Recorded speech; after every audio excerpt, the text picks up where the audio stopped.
Muy buenos días, amigos de Agenda Económica. Gracias por estar una vez más acompañándonos nosotros en este análisis económico que hacemos todos los domingos a las 10 de la mañana por su programa La Costumbre, Agenda Económica, Canal 27 de RNN. Luis Manuel Piantini Muni, Roberto Argüello desde Miami y un servidor, Ezequiel Molina Lizardo, estarán con ustedes una hora, como es de costumbre, todos los domingos. Buenos días, Luis Manuel. Buenos días, Ezequiel. Muy buenos días, pueblo dominicano.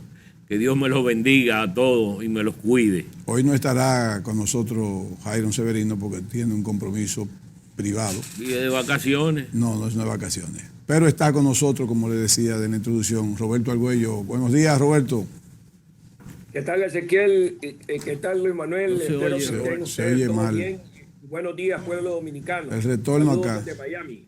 Vamos a estar analizando la economía nacional e internacional. ¿Todo bien, Roberto? ¿Cómo está Estados Unidos?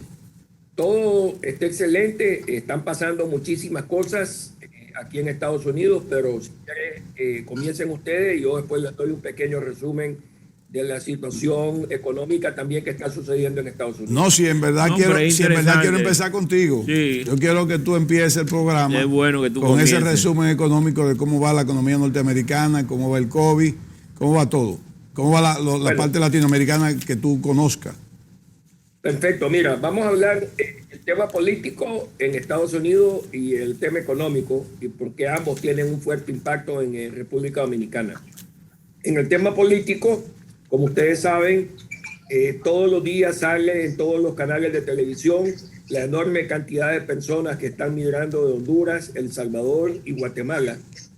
Y yo les diría a ustedes que las próximas elecciones en los Estados Unidos, en 2 años, para Congreso, 1/3 del Senado, y luego en 4 años de presidente, se van a ganar o perder dependiendo de cómo Joe Biden haga y cómo implementa estas políticas de migración para evitar que venga toda esta enorme cantidad de personas, donde inclusive hay 6,000 niños de 5 a 15 años que están viniendo sin sus padres. Es obvio que esto a la base de Donald Trump no le gusta, toda esta migración descontrolada. Y yo no sé por qué desde la noche a la mañana, desde que subió Joe Biden, se vino toda esta caravana. Lo que está pasando sí es que Joe Biden está diciendo que toda esta gente está viniendo y huyendo de sus países debido a la enorme corrupción que hay en estos 3 países. Y entonces, por primera vez en la historia de los Estados Unidos, han nombrado a 2 personas, uno de ellos de apellido Zúñiga, que es hondureño, para ver cómo se tratan todos estos temas en estos 3 países del Triángulo Norte. Lo otro es que el día de ayer, el poderoso senador Bob Menéndez, tuvo, como ustedes saben, él es el presidente del Comité de Relaciones Exteriores, y entonces el día de ayer tuvo al director general de la OEA, que lo estuvieron cuestionando con el tema de Venezuela y también con el tema de Nicaragua, con las elecciones, porque ambas están de una forma muy caliente.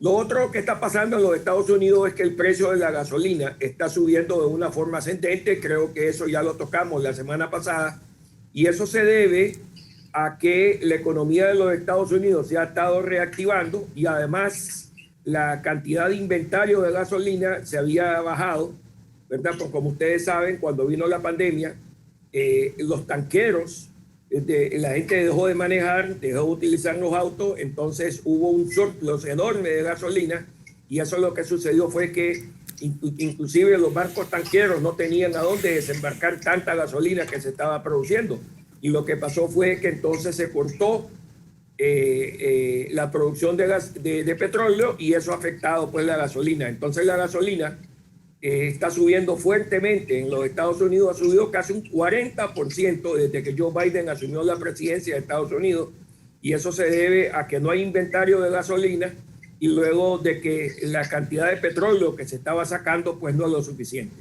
Lo otro es de que hace 2 días aparentemente un tanquero se quedó pegado en el canal de Suez, y eso está afectando fuertemente. Como ustedes saben, los tanqueros estos o pasan por Suez o pasan por Panamá. Así es que un 40-50% de los bienes que van a Europa, pasan por ahí y entonces y ese tanquero no lo van a sacar de la noche a la mañana. Aparentemente pueden pasar unos 10 días viendo con que este tanquero es enorme y está pegado, o sea, y está no se puede pasar, ¿verdad? Lo otro es que Luis Manuel Piantini ha estado empujando mucho el tema de la inflación y eso se siente que ya hay muchos dólares. Fíjate ustedes que las casas en Miami han subido 50% de precio en los últimos 6 meses. Imagínense ustedes que ustedes tengan una casa en República Dominicana que vale $100,000 y en 6 meses está costando $150,000. Obviamente, para la persona que la está vendiendo eso es bueno, pero para la persona que está comprando es malo. Y eso lo que significa es que hay demasiados dólares persiguiendo muy pocos bienes. Ese es un pequeño resumen de lo que está sucediendo en los Estados Unidos en el tema político y en el tema económico. Bueno, Roberto, óyeme, pero te hiciste de dinero 50% adicional el valor de tu vivienda ya, y bien ubicada que está. Bueno, pero ¿sabes cuál es el problema? De que tú vendes la vivienda y a dónde te vas a vivir, ¿verdad? Porque entonces vas a tener que comprar una casa. ¿Dónde vendes un apartamento? Mira, Roberto, realmente tú has mencionado los obstáculos ahora que están presionando al sector industrial, porque indiscutiblemente esta política de expansión, tanto del crédito como de la parte fiscal en Europa y en los Estados Unidos, es una forma de reactivar la economía, ¿no?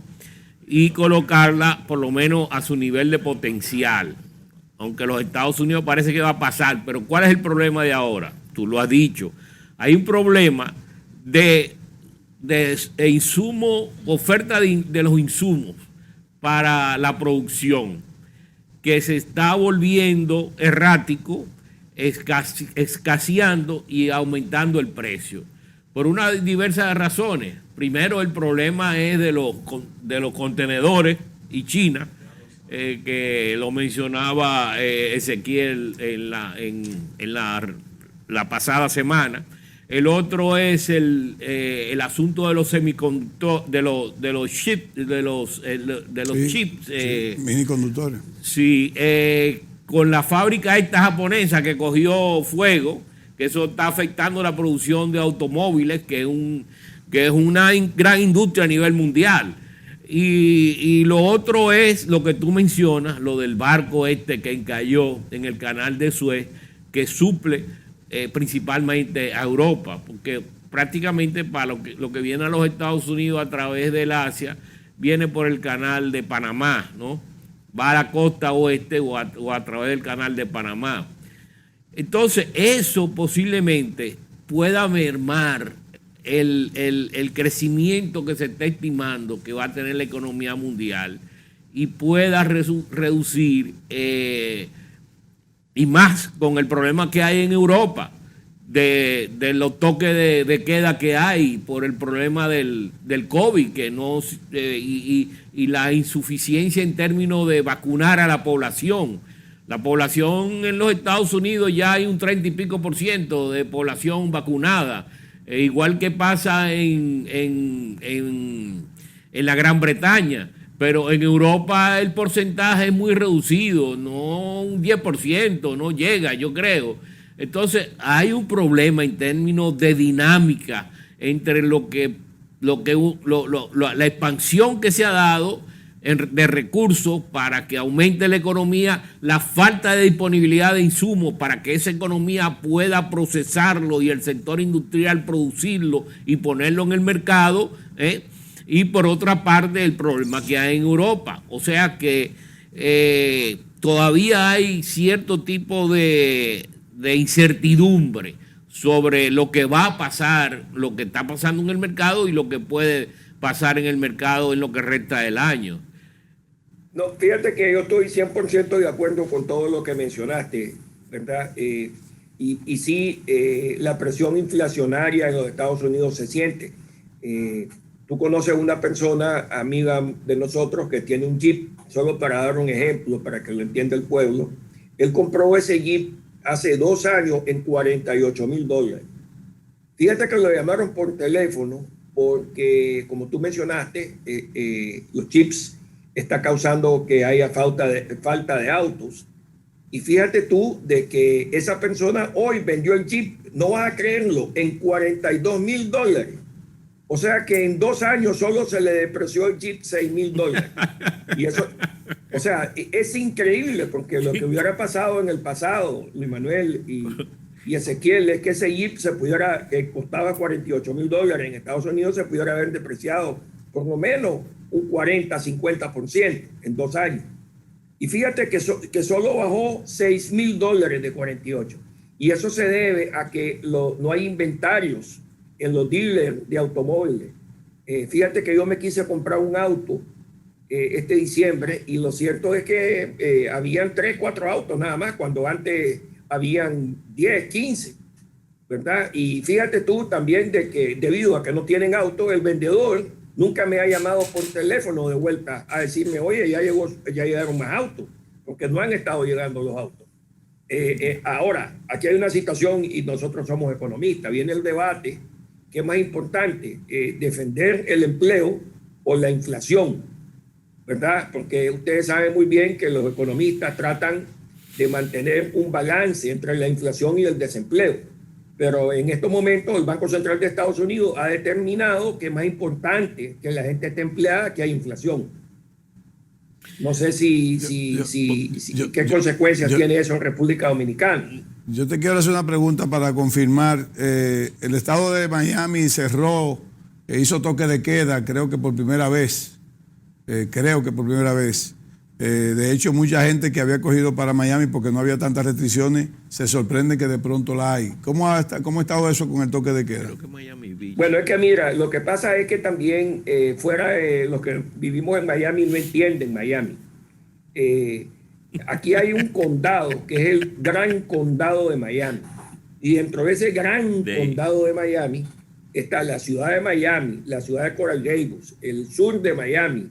Está donde viven los venezolanos, que es el Doral, y está Miami Beach y está Ventura. Entonces, todas estas personas, los estudiantes, vienen en el Spring Break, ¿verdad? Y entonces la verdad es de que estaban haciendo toda clase de barbaridades en Miami Beach, que es una parte del Gran Condado de Miami pequeña, pero importante porque todo el mundo sabe lo que es Miami Beach. Entonces dijeron, ¿cerraron Miami? No, señores, no cerraron Miami. Cerraron un pedacito de Miami, que es Miami Beach. Porque la gente andaba insolentada. Ya, voy a corregir, yo dije el estado de Miami, el Florida es el estado, Miami es un condado, y ni siquiera es el condado completo, entonces es un pedacito del condado. Un pedacito, yo no sé, pues en el caso, digamos, de Santo Domingo, yo no sé, es como que cierren un pedazo de Santo Domingo. Sí, la zona colonial. La zona colonial, cierran ahí, pero no cierran todo el resto, ¿no? Ya. Okay. Bueno, eso se dio el año pasado también, precisamente, y eso fue lo que impulsó lo del COVID ahí en Miami. Mira, otra cosa, Roberto, antes de que pasemos a temas nacionales.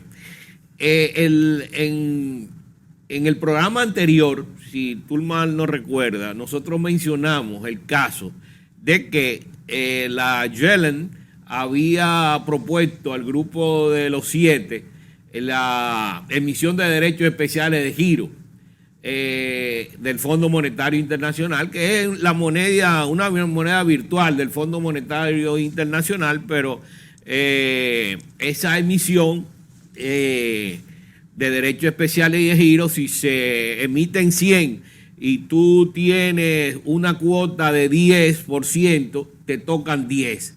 Entonces, el reglamento dice, la regulación en el fondo, que a cada cual le toca su cuota. Entonces, ¿qué pasa? Que esa propuesta de la Yellen está encontrando mucha oposición ahora a nivel de congresistas, porque dicen que ese reparto puede ir a países como Irán, como Venezuela, como Nicaragua, o sea que el dinero americano va a ir en donación a esos países. Entonces, esa propuesta también parece que necesita la aprobación del Congreso, o sea, que los Estados Unidos aprueben que el fondo emita derechos especiales de giro. Entonces, no sé si tú has visto y has leído sobre esa situación que se está planteando ya a nivel del Congreso en los Estados Unidos. También el asunto es de esta propuesta de entre 4 y 4 trillones, que son 4 billones de dólares en términos de moneda en latinoamericana, española. En los Estados Unidos son 4 trillones. Esos 4 trillones irían a infraestructura, irían a educación, pero lo quieren dividir en 2 para que pueda pasar, por ejemplo, una de ellas a través de que no se use el filibusterismo, ¿no? Sino que se use el 50-50 más el voto de la vicepresidenta, como fue aprobado ahora con el 1.9 trillones. Vamos a hacer una pausa para que Roberto haga comentarios sobre esas últimas observaciones de Luis Manuel. Y yo también le tengo algunas otras preguntas sobre Estados Unidos, Roberto. No nos corten, amigos, quédense con nosotros.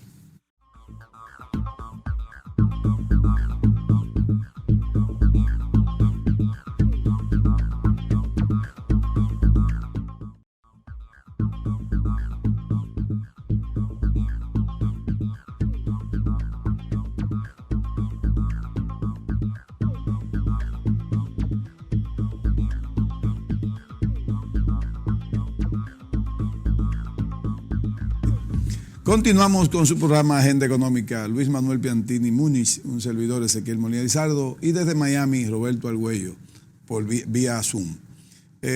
Yo le tengo la pregunta a Roberto, que la voy a unir, que la respuesta debe unirla con las observaciones que hizo Luis Manuel. Roberto, estamos viendo que Biden tiene un pleito no tan agresivo con China como lo tenía Trump. Pero también tenemos que ahora tiene un pleito muy agresivo con Rusia. O sea, Trump por lo menos no peleaba tanto con Rusia. Biden añadió al pleito internacional a Rusia en materia agresiva y directa. ¿Cuáles serían las debilidades y fortalezas que tienen los Estados Unidos con ese pleito que de hecho está conllevando o está produciendo y provocando que Rusia y China se unan más todavía, cuando debió haber una estrategia de no separación, porque eso es imposible, pero por lo menos de que no sea tanta unión, porque los Estados Unidos tienen que buscar la manera de adherirse de nuevo como potencia, al fin, como primera potencia, a Europa, al mundo. Estados Unidos desaprovechó y abandonó Latinoamérica. Trump peleó con Asia, por decir Asia, pues fue con China, y ahora Biden también une a Rusia en este pleito. ¿Qué va a pasar con los Estados Unidos en esta situación? Ezequiel, la pregunta, y también vamos a tratar de sumarizar lo que hablaba Luis Manuel. En el caso específico de China, China se ha convertido en el país que está compitiendo con los Estados Unidos, pero déjame decirte que es una competencia bastante desleal. Y entonces fíjate tú de que el secretario Blinken, en su primer viaje que hace internacional, ¿a dónde va? A Japón.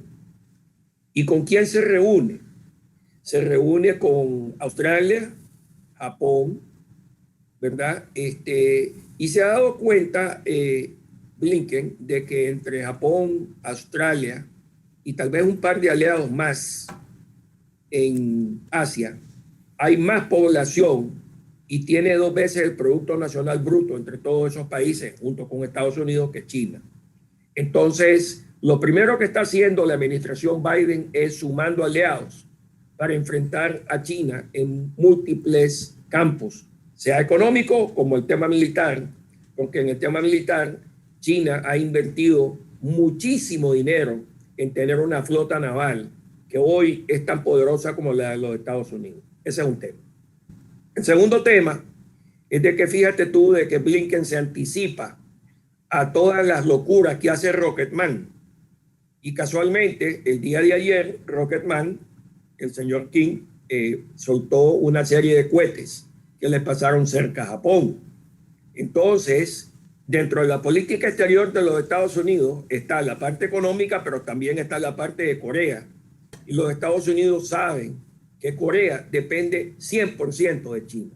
Y si China le apaga el switch a Rocketman, como le decía Trump, Corea pasa de ser una potencia nuclear a una potencia insignificante, ¿verdad? Entonces, los Estados Unidos enfrenta a China, pero necesita a China. ¿Y cómo va a enfrentar a China? Con los aliados, ¿verdad? Entonces, y lo otro es que va a necesitar de China con el tema de eso. Fíjate tú que es interesante que todas la subida de impuestos que le metió Trump a los productos chinos, Biden las ha mantenido. Y eso las ha mantenido para entrar en un proceso de negociación con los chinos. Con el tema de Rusia, fíjate que me dio una enorme risa cuando a Biden, George Stephanopoulos, que es un periodista estrella de ABC News, de ABC, una cadena, le recuerdo que Stephanopoulos es el que le manejó la campaña a Bill Clinton, le hizo una pregunta, que cuidado, fue una pregunta amarrada. Haceme la pregunta, yo te la voy a contestar. Y entonces le preguntó el periodista, ¿usted cree que Putin es asesino? Y después aquel le dijo Biden, sí, es asesino. Pero esa es una pregunta amarrada, o sea, no es una pregunta que salió del corazón, la fue platicada. Y Ronald Reagan siempre hablaba en parábolas, decía una serie de bromas con los rusos, ¿verdad? Y entonces bromeaba, ponía bravo a los rusos, pero después se sentaba con los rusos y hacía el pacto. Lo que ha pasado, sí, en los Estados Unidos es que Rusia ha sido muy impugne. Durante la administración Donald Trump, Rusia nunca hizo nada malo, nada. Tanto fue así de que Donald Trump se peleó con todas las agencias de inteligencia de Estados Unidos que le decían que Rusia hacía esto, estaba haciendo esto y estaba haciendo lo otro. Y entonces Trump le dice, yo le pregunté al presidente Putin si era cierto todo lo que me están diciendo mi agencia. Bueno, eso es como que al ladrón uno le diga, hey, ¿usted robó? No, por supuesto que no, ¿verdad? O al asesino, ¿usted ha matado? No, por supuesto que no, yo nunca he matado, ¿verdad? Entonces, hoy yo creo que Biden está transparentando la relación de los Estados Unidos con China, está transparentando la relación con Rusia, quien se ha reído de los Estados Unidos en los últimos 4 años, y ahora yo creo que Rusia le va a tener más respeto a Estados Unidos. En la parte económica, Estados Unidos no ha conseguido prácticamente nada con China, porque los últimos reportes económicos de exportación e importación, esas relaciones bilaterales, el margen o el déficit comercial a favor de China ha aumentado. O sea, China sigue exportando mucho más a Estados Unidos que lo que exportan los Estados Unidos a China, que es exportación e importación medida de cada país. Entonces, no ha logrado nada. En el caso de Rusia, no entiendo por qué Biden le pide a Rusia que no se metan más en el sistema político norteamericano, cuando eso lo debe ser una vergüenza.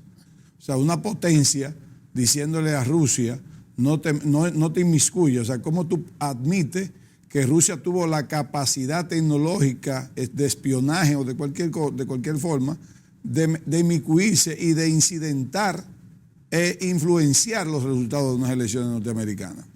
Eso yo creo que fue también una torpeza de Biden.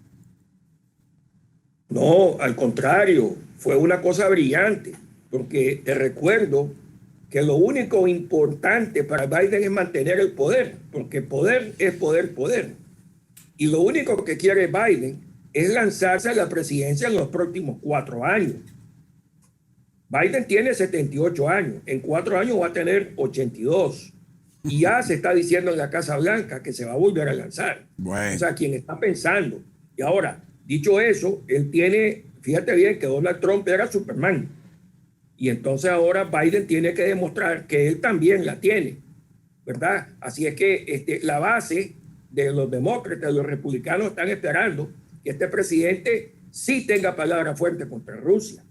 Entonces, aunque yo estoy de acuerdo con tu comentario, lo más importante de esto que hay que entender es que Joe Biden le está hablando a su base, así como Trump le hablaba a su base. Bueno, es un riesgo para los Estados Unidos tener un presidente que inicie un periodo nuevo presidencial con 82 años. Aquí Balaguer terminó con 86 siendo presidente. O sea, quería otra vez. Sí, pero a los 86 ya tuvo que cesar. Pero este es un país que podría ser, no es tan difícil gobernar con 86 años si tú tienes tus facultades mentales como la tenía él. Pero no creo que en Estados Unidos sea factible que un presidente inicie un periodo gubernamental con 82 años. El estrés a que es sometido un presidente de una potencia no es altísimo como para que un hombre de 82 años, no importa su capacidad mental, pueda soportarlo. Ahora, Roberto, lo que yo te había comentado, que era sobre la propuesta que ahora tienen los demócratas, posiblemente lo van a lanzar la semana que viene, de un apoyo a la infraestructura de entre 3 y 4 trillones de dólares americanos, que serían 3 o 4 billones de dólares en nominación de española latinoamericana, para que se entienda. ¿Qué posibilidades hay de que eso pase por ese Congreso, Roberto? Yo te diría que en estos momentos, de la forma que lo están hablando, muy baja, porque hoy salió en el Wall Street Journal de que además de ese dinero viene con una subida de impuestos. Y entonces, cuando tú le subes los impuestos al pueblo, ahí es donde el pueblo le corta la cabeza a quienes votaron a favor de los impuestos. La gente no se acuerda de lo bueno que es la ley para fomentar la infraestructura. Lo que se va a cortar es me tocó mi bolsillo. Y entonces, no solamente a los 50 demócratas, republicanos van a votar en contra de eso, si es que suben los impuestos, sino que van a haber una serie de senadores demócratas que están en la fila de que pueden perder las elecciones en los próximos 2 años, que van a votar en contra de eso por el tema de los impuestos. Ahora, es una realidad, Roberto, que los Estados Unidos necesitan un gasto fuerte en el área de infraestructura para mejorar su nivel de productividad. Ha habido mucho deterioro y ha habido mucho descuido de los gobiernos americanos en mejorar su infraestructura, y eso es básico para el país. Inclusive una de las posiciones de Larry Summers, que fue exsecretario del Tesoro de Obama, era que de este 1.9 billones y 1.9 trillones en dólares en los Estados Unidos, se dedicara uno de ellos, 1 trillón o 1 billón aquí, para los gastos de infraestructura, porque él temía, ¿no?, de que hubiera una oposición en el Congreso, y además de que el gasto de 1.9 billones era demasiado alto para cargarlo a un déficit ya que tenía acumulado alrededor de un 20% del producto, del Producto Interno Bruto americano, de que tenía 1.6 trillones de dólares o 1.6 billones de dólares en ahorro del sector de hogares americanos en el año pasado, un 16% del Producto Interno Bruto, que es una cantidad enorme, ¿no? Y eso está disponible de que la población lo va a gastar, ¿no? No lo gastó por el problema de la pandemia, pero en el momento en que la vacuna esté haciendo efecto en un 60%, 70% de la población, que la gente se sienta ya con confianza, ese dinero se va a comenzar a gastar. Eso indiscutiblemente es lo que podría, ¿no? Eso era un elemento que señalaba Summers, un elemento que señalaba Summers de que le preocupaba que todo el 1.9 trillones o billones fuera directamente a gastos de consumo, y que no se dedicara 1 trillón o un billón de eso a la infraestructura. Entonces ahora tú señalas la oposición que posiblemente haya en el Congreso americano, inclusive entre algunos demócratas, de que eso naturalmente no se puede aprobar, porque ya sería hacerlo sin cargar impuestos, ya sería un gasto adicional sobre el déficit americano, y estamos hablando de 3 trillones o 4 trillones, que es prácticamente también un 20% del Producto Interno Bruto en los Estados Unidos, lo que sería imprudente no buscarle financiamiento vía los impuestos. Sí. Roberto, tú mencionaste en tu comentario inicial de la gran cantidad de inmigrantes, de salvadoreños y hondureños que están llegando a los Estados Unidos, sobre todo 6,000 niños. Y dijiste que de acuerdo a cómo se manejara esto, las elecciones de los próximos 2 años y la de 4 años para las presidenciales podrían ganarse o perderse. Pero me gustaría que tú ampliaras un poco el comentario, porque fue simplemente un comentario de posible, pero no pusiste tú una posición. Si no la puedes poner, perfecto, pero me gustaría tu posición. ¿Cómo tú crees que debería manejarse a fin de que los resultados favorezcan a los demócratas o a los republicanos, si no la manejan bien? Es fácil de entender, y desde este punto de vista, el voto demócrata está fuertemente concentrado en pocos lugares. ¿Okay? Tú tienes la parte del este, que es donde está Boston, Nueva York, Baltimore, Washington, y vas hasta Miami. Y luego tienes la parte donde está California, hasta Washington. Y entonces ahí hay grandes ciudades. En esas grandes ciudades, ¿verdad?, viven los demócratas.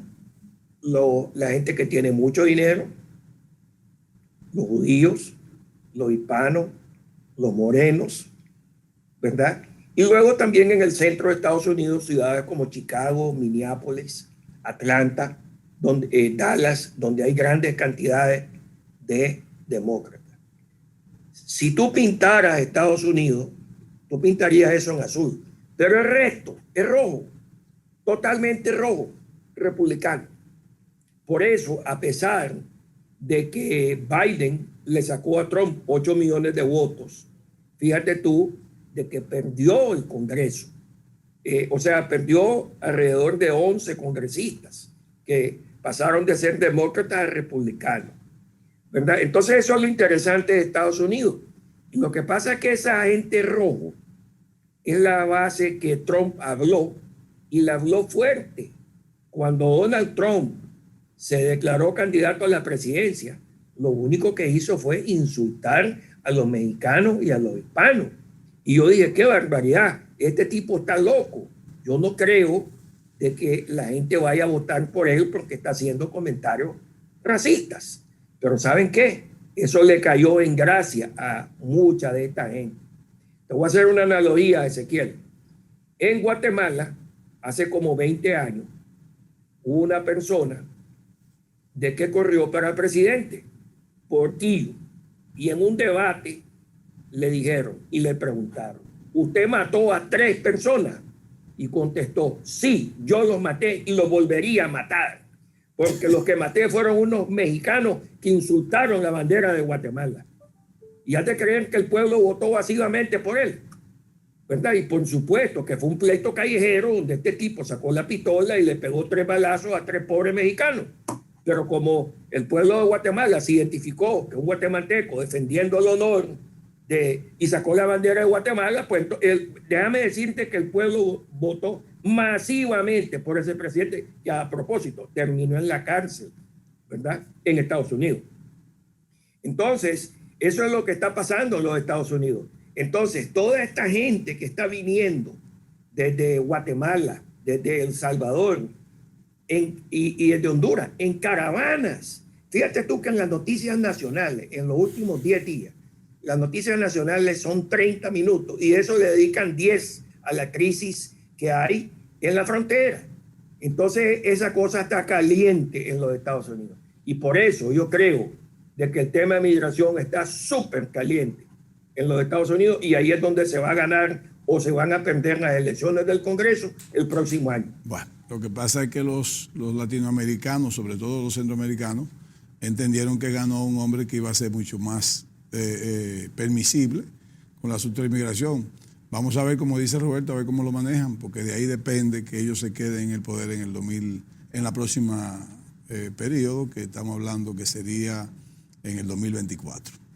Vamos a hacer. Tú sabes que hay una teoría, Ezequiel y Roberto, no sé si tú lo has leído, hay un grupo que lo que quiere es que entre muchos inmigrantes a los Estados Unidos, sí, claro, para que haya una población que cada vez se enumere más en relación a China. Como China tiene 1.200, tal vez no lo va a llegar, no lo van a lograr. Vamos a hacer la pausa, quédense con nosotros.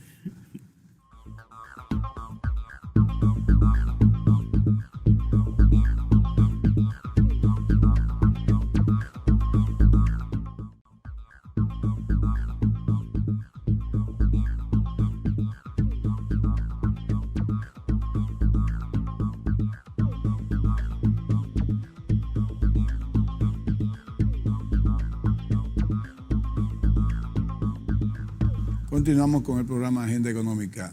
Roberto Argüello desde Miami, vía Zoom, Luis Manuel Piantini y un servidor Ezequiel Molina Lizardo. En estos minutos que nos quedan quiero hablar de 4 temas. Voy a hablar lo más preciso, lo más conciso posible para que Luis Manuel tome también el turno de comentario. Yo quiero comenzar por el asunto de los incentivos a la construcción que avisó el gobierno a las viviendas de bajo costo. Yo creo que eso no es suficiente para activar la construcción, el sector de la construcción, que lo hemos dicho muchas veces. Pero además, ¿qué es una vivienda de bajo costo? ¿Hasta cuándo solamente el problema sería reactivar la construcción a base de darle incentivo a la vivienda de bajo costo, cuando la clase media también necesita incentivos en viviendas? La clase media podría estar comprando viviendas de 8 millones, 7 millones, 6 millones. Sin embargo, los incentivos que veo y cuando califica una vivienda de bajo costo, siempre está por debajo de 4 millones. Significa entonces que la clase media nunca va a tener la posibilidad de tener incentivos en la vivienda que tiene la posibilidad de comprar. Además de que darle incentivo a viviendas de bajo costo no necesariamente activa la construcción, basado en que precisamente esa vivienda tal vez son las que más se necesitarían en materia de déficit habitacional, pero son las que menos posibilidades tienen de comprar porque la gente pobre o de clase media baja no tiene capacidad en estos momentos para comprar ni siquiera con incentivo una vivienda de bajo costo, con los incentivos incluidos. Esa es mi opinión al respecto. La otra es que ya el gobierno en cualquier momento habla de su proyecto y de su propuesta en materia fiscal. Y veo que están saliendo ya noticias, esa es la parte mediática que siempre suceden, son necesarias, no la critico, de que la zona franca hay que revisar los incentivos de zona franca. Nosotros en este programa hemos hablado que tienen que tener mucho cuidado con los incentivos de zona franca. Primero, de los más de 200 mil millones de pesos que el gobierno, entre comillas, sacrifica entre gastos tributarios e incentivos fiscales, la zona franca solamente recibe 28.000. Uno. Segundo, hay que chequear porque las zonas francas son sensibles a los incentivos fiscales, porque hay mucha competencia en la región en materia de que quisieran tener la zona franca que nosotros tenemos. Y además, ¿cuál es el sacrificio si tú atraes una inversión de zona franca y le da esos incentivos? Si no la tienen, no tienes nada tampoco, no tiene empleo, no tiene consumos internos. Pero el otro tema que digo es que en la materia de incentivo a la zona franca, la única parte con la que yo estaría de acuerdo es revisar el impuesto sobre la renta. Porque yo entiendo que después que una empresa sea de zona franca o de cualquiera, si hay beneficios, si hay renta, hay que aportarle al fisco después que gana. Pero primero hay que llevarlo a ganar y luego dame una parte de lo que te ganaste. Creo que en esa parte no creo que las zonas francas puedan ser tan sensibles como para decir, no quiero darte ni siquiera de lo que nos ganamos. Eso sí se puede revisar. La otra parte, y ahí prácticamente concluyo mi comentario y te dejo a ti, Luis Manuel.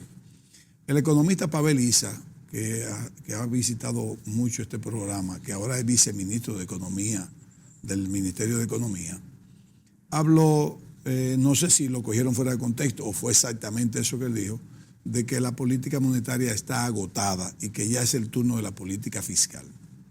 Nosotros hemos dicho que es el turno de la política fiscal, pero no hemos dicho necesariamente que la política monetaria está agotada.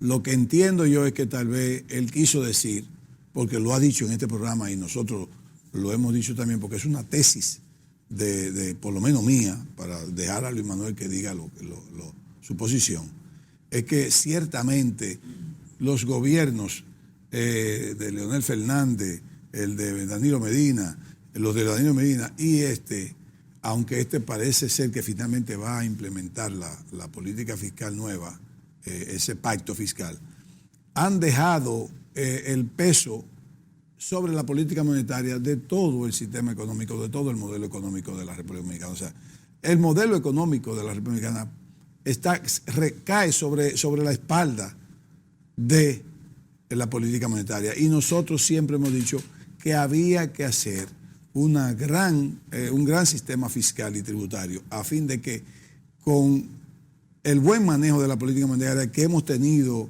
gracias a Dios, desde el año 2004 a la fecha, y una interrupción tuvimos desde el 93 al 2000, ese manejo magistral de parte de Valdés Albizu y de la Junta Monetaria, se le ha dejado demasiado el peso. Si se hubiese hecho una gran política fiscal y hubiese entrado de la mano, creo que nosotros nos hubiese ido mejor en materia de desarrollo, de progreso, de crecimiento, sobre todo de la parte sostenible. Tenemos mucha debilidad en la parte fiscal. Y tal vez eso quiso decir Pavel, porque lo dijo una vez, o lo dijo varias veces en este programa.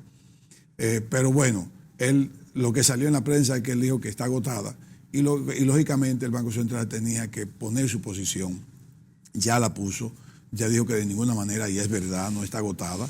Todavía hay mucho espacio en materia monetaria en la economía dominicana, pero sigue habiendo una carga muy pesada a la parte monetaria porque la fiscal está prácticamente en ausencia. Bueno, me voy a referir a dos de los tres temas que tú planteaste porque ya el tiempo se nos iría. Sí. Es con relación a la zona franca. Tú sabes, las empresas de zona franca compiten a nivel mundial. O sea, las empresas de zona franca venden al exterior. Y los 190 países del mundo venden al exterior. O sea, tú estás compitiendo con 120 países en el mundo, ¿no? Entonces, ¿qué pasa?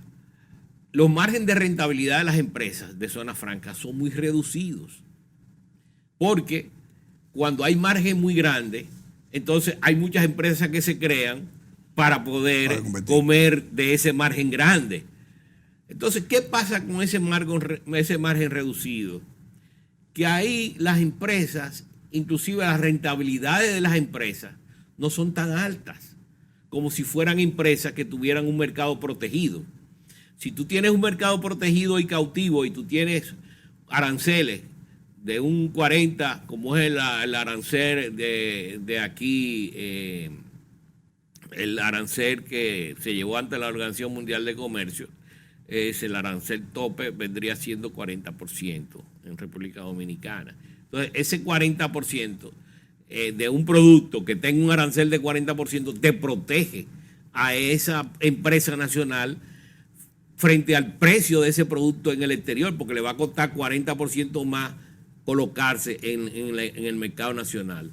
Pero una empresa de zona franca no tiene esa protección.